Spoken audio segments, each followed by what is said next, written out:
Hi, my name is Nikki Villavicencio, and I'm an SEIU healthcare union member and a disability rights activist. And today I get to have the opportunity to sit at a Abbvie shareholder meeting as on behalf of the Zevin Asset Management company and as a union member. And I just wanted to share a little bit of what that experience was like. I tried to record the call, but it somehow did not work on my phone.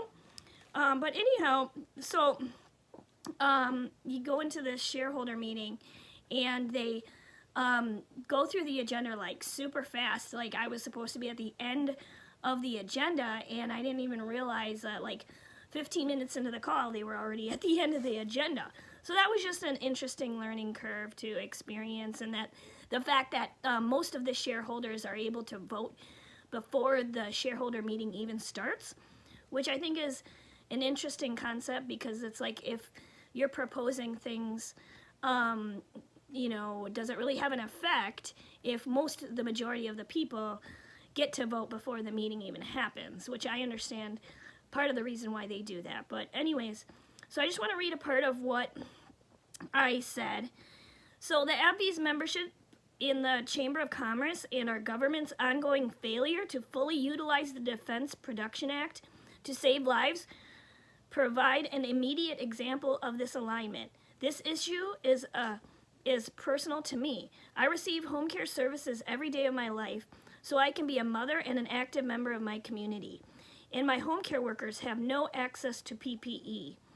Abbvie has publicly stated that it is doing everything possible to ensure employee safety, get patients their medicines, and make assistance available to help those who impacted the COVID-19 pandemic.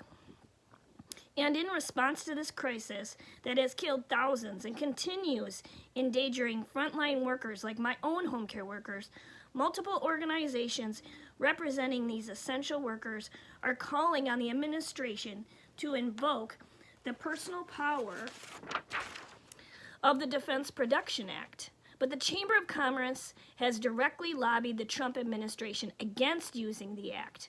There are many articles noting the Chamber's members' companies like Abbvie that employ frontline workers who need protective equipment or produce critical medical supplies, while the Chamber lobbies to block the use of this act.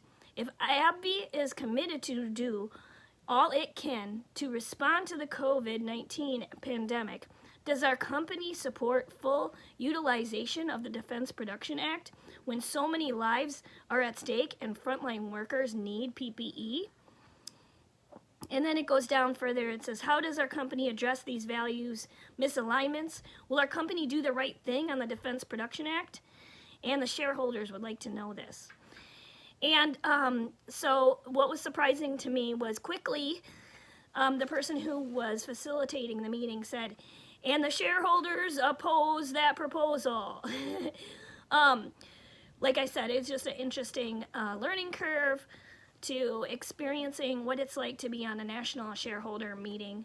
But I wanted to share this information to you, and I want to say thank you to all essential workers and healthcare workers and grocery store workers and childcare workers who are doing the best they can with what we have. And stay in there, and again, thank you for everything. And #ProtectAllWorkers.